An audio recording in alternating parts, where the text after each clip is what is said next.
पिछले एक वीडियो में हमने कनकेव मिरर की बात की थी। ये ऐसा मिरर है जिसका कि रिफ्लेक्टिंग साइड एक केव बना रहा हो, ये अंदर की तरफ मुड़ी हुई हो। अब कनकेव मिरर पे अगर पैरेलल रेस इंसिडेंट हो तो ये रिफ्लेक्शन के बाद एक पॉइंट से ही गुजरती हैं। अब अगर चीजें एक पॉइंट पे मिलें तो उन्हें हम इंग्लिश में बोलते हैं कन्वर्ज करना। यानी कि कनकेव मिरर ये पैरेलल रेस को एक पॉइंट पे कन्वर्ज करवा देती है और इस पॉइंट को हम बोलते हैं फोकस ऑफ द मिरर। अब हमने ये भी देखा था कि पैरेलल रेस ये आती कहां से है।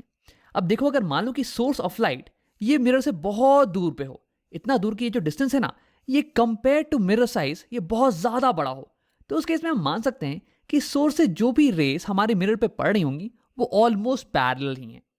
अब देखो, इस वीडियो में हम बात करने वाले हैं इस कनकेव मिरर की कुछ एप्लीकेशंस के बारे में। आम जिंदगी में हम इसे कहां कहां इस्तेमाल करते हैं हम ये देखेंगे। तो देखो, एक जगह तो हो गया तुम्हारे बायोलॉजी लैब में रखा हुआ माइक्रोस्कोप। देखो, माइक्रोस्कोप का हम इस्तेमाल करते हैं छोटी छोटी चीजों को देखने के लिए। यहां पे हम कहीं पे एक स्लाइड रख देते हैं, एक स्लाइड, और इसे हम यहां से देखते हैं लेंसेज के थ्रू, तो हमें बहुत ही जूम्ड इन चीजें दिखाई देती हैं कि अंदर सेल्स में क्या हो रहा है। अब देखो, इसे क्लियरली देख पाने के लिए यहाँ पे लाइटिंग बहुत ही अच्छी होनी चाहिए। तो इसके लिए हम क्या करते हैं ना, कॉनकेव मिरर का यूज करते हैं। देखो, इस कॉनकेव मिरर पे पैरेलल सन रेज जब पड़ेंगी तो ये इन्हें फोकस कर देने वाला है यहां पे कुछ ऐसे, और इसकी मदद से ये स्लाइड ये बहुत ही अच्छे से लाइट अप हो जाने वाली है और हमें चीजें क्लियरली दिखने वाली हैं। तो अगली बार जब तुम अपने बायोलॉजी लैब में जाओ ना, तो इस मिरर को टच करके देख लेना। ये तुम्हें दूर से देखने में भले ही फ्लैट मिरर लगेगा, लेकिन जब तुम इसे टच करोगे ना तो तुम्हें पता चल जाने वाला है कि ये कॉनकेव मिरर है और ये अंदर की तरफ बेंट है। अब देखो, एक और एप्लीकेशन कनकेव मिरर का होता है डिश टीवी के एंटेना में। इसे तुमने देख रखा होगा बहुत लोगों की छत पे। इसकी मदद से हम अपने फेवरेट टीवी चैनल्स को देख पाते हैं। तो देखो, ये काम ऐसे करती है ना कि कहीं दूर पे होगा एक टावर जो कि टीवी सिग्नल्स को रेडियो वेव्स की फॉर्म में भेजता है इनकी तरफ।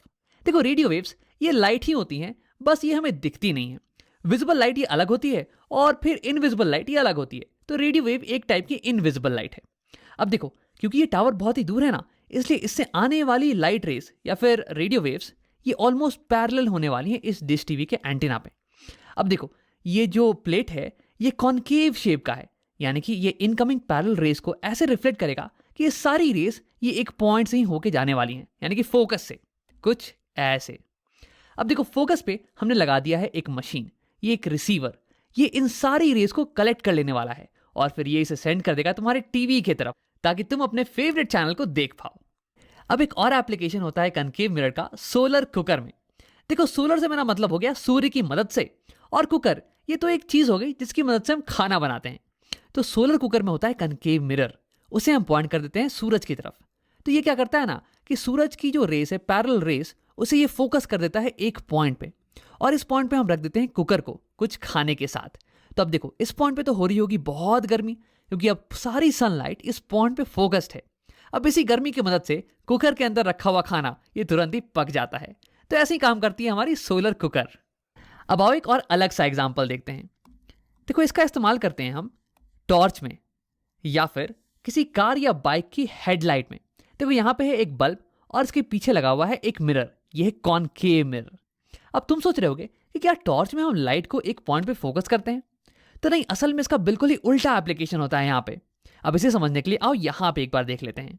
देखो, इस एग्जाम्पल में हमने सोर्स को कहीं पे दूर पे रख दिया था और लाइट सोर्स से जो पैरेलल रेस आ रही थी ना, उसे हम रिफ्लेक्ट करवा के एक पॉइंट पे फोकस करवा ले रहे थे। लेकिन देखो, क्या होगा जब मैं इस लाइट सोर्स को इस पॉइंट पे ही रख देने वाला हूं। तो इसे समझने के लिए हम एक रे की पाथ पे फोकस करने वाले हैं। देखो, पहले एक रे ऐसे आ रही थी और फिर रिफ्लेक्ट होने के बाद ये रिफ्लेक्टेड रे कुछ इस पाथ पे चली गई। अब इस बार मैंने सोर्स को बिल्कुल यहीं पे डाल दिया है, तो इसकी एक रे में ऐसे देखता हूं जो कि इस रिफ्लेक्टेड रे की पाथ को ही फॉलो करके ऐसे ऊपर जाए और फिर मिरर को हिट करे कुछ ऐसे। ये रिफ्लेक्ट करने के बाद कहां जाने वाली है? तो देखो, अगर इस रे ने पिछले वाली रे की पाथ को फॉलो किया है तो ये रिफ्लेक्शन के बाद पिछले वाली रे की पाथ को ही फॉलो करते रहेगी हमेशा हमेशा के लिए, और ये कुछ ऐसी चली जाएगी ऐसे। अब तुम्हें लग रहा होगा कि ऐसा कैसे हो रहा है यार, तो अब इसे समझने के लिए लॉस ऑफ रिफ्लेक्शन को एक बार अप्लाई कर लेते हैं। तो मैं इसे हटा देता हूं, हाँ, और ये हो गया मेरा इंसिडेंट रे, और ये मिरर पे यहां पे कहीं पे इंसिडेंट है। तो यहां पे मैं एक नॉर्मल ड्रॉ करने वाला हूं। देखो, नॉर्मल मिरर के परपेंडिकुलर एक लाइन होती है। अब नॉर्मल और इंसिडेंट रे के बीच का एंगल इसे हम बुलाते हैं एंगल ऑफ इंसिडेंस। और मान लो कि यहाँ पे दिया हुआ है कुछ 30 डिग्री के बराबर, तो यानी कि एंगल ऑफ रिफ्लेक्शन ये भी 30 डिग्रीज होना चाहिए, यानी कि रिफ्लेक्टेड रे ये भी 30 डिग्रीज बना के ऐसे निकल जाने वाली है। अब इस बार मैं इंसिडेंट रे को ऐसे लेने वाला हूं ताकि वो पिछले रिफ्लेक्टेड रे को बिल्कुल ओवरलैप कर जाए, यानी कि मैं पिछले रे को पूरा उल्टा कर देने वाला हूं। तो देखो, ये तो हो गई सेम पिछली वाली लाइन, और ये नॉर्मल, ये तो वही की वही रहने वाली है, यानी कि इस लाइन और इस लाइन के बीच का एंगल ये तो सेम ही रहने वाला है यार, यानी कि 30 डिग्रीज।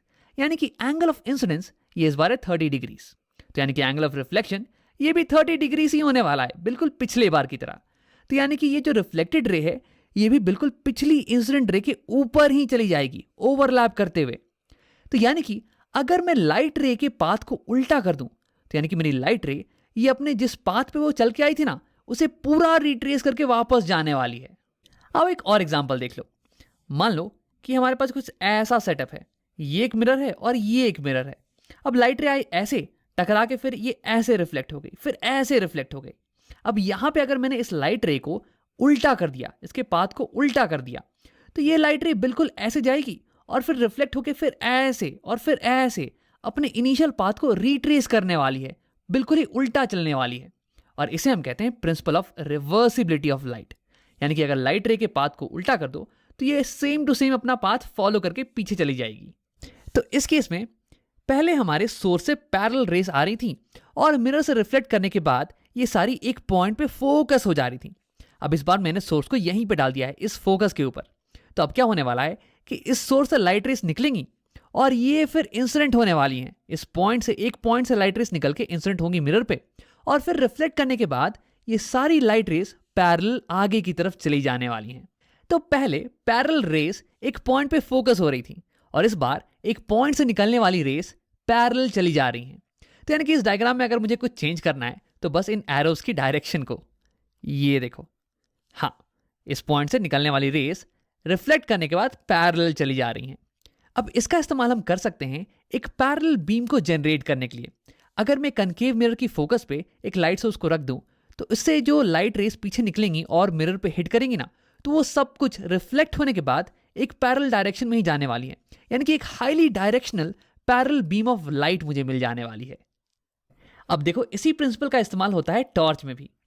ये टॉर्च में हमारे पास एक बल्ब है और इस बल्ब को हमने लगा दिया है इस कनकेव रिफ्लेक्टर की फोकस पे।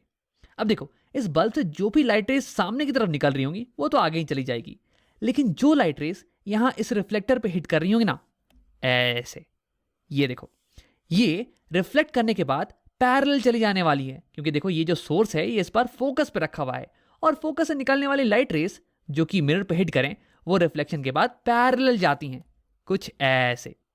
तो यानी कि क्या होगा कि हमें एक हाईली फोकस्ड लाइट की बीम मिलने वाली है टॉर्च के आगे की तरफ, और यहाँ पे बहुत ही ज़्यादा इंटेंसिटी होने वाली है लाइट की।